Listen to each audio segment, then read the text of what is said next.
Salut à tous et bienvenue dans cette nouvelle vidéo. C'est la rumeur qui persiste depuis des années dans le monde de la tech, l'Arlésienne d'Apple. Mais cette fois, les choses se précisent sérieusement.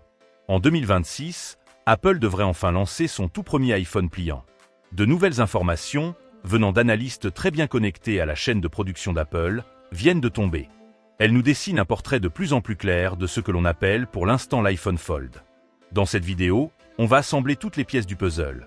Son design, ses écrans, un changement de technologie majeur et même les nouveautés logicielles qui l'accompagneront.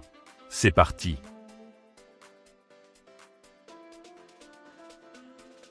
Alors, à quoi ressemblera cet iPhone Fold?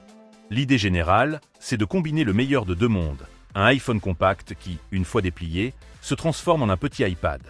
Les rumeurs parlent d'un écran extérieur de 5,5 pouces, soit la taille d'un ancien iPhone mini, et d'un immense écran intérieur de 7,8 pouces, ce qui le rapproche de la taille d'un iPad mini. La toute dernière fuite en date, de l'analyste Jeff Pu, concerne les matériaux. Le châssis utiliserait une combinaison de titane et d'aluminium. C'est intéressant, car un autre analyste célèbre, Ming-Chi Kuo, pensait que le châssis serait entièrement en titane. Est-ce qu'Apple a changé ses plans pour optimiser le poids, la dissipation de chaleur ou simplement le coût? Le débat est ouvert. Pour le look général, une source l'a décrit comme ressemblant à deux iPhone Air en titane, côte à côte.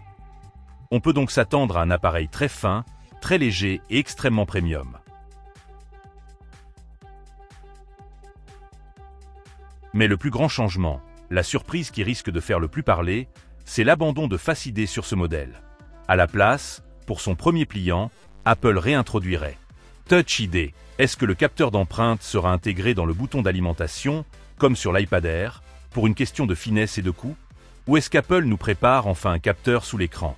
Le mystère reste entier, mais c'est un changement de stratégie majeur par rapport au iPhone Pro.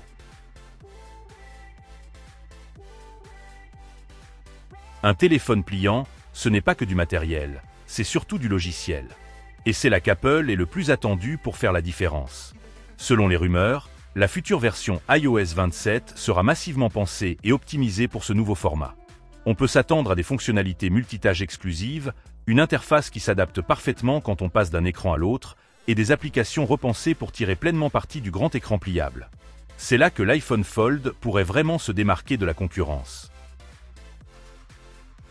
En résumé, le portrait robot de l'iPhone Fold se précise, un design premium en titane et aluminium, un format iPhone mini qui se transforme en iPad mini, le retour surprenant de Touch ID, et un iOS 27 taillé sur mesure pour une expérience logicielle parfaite. L'iPhone Fold ne sera pas juste un téléphone qui se plie, mais bien une toute nouvelle catégorie de produits pour Apple, attendue pour 2026. Alors, que pensez-vous de ces rumeurs? Est-ce que l'abandon de Face ID pour Touch ID est une bonne idée selon vous? Dites-moi tout dans les commentaires. Si la vidéo vous a plu, n'oubliez pas le pouce bleu et de vous abonner.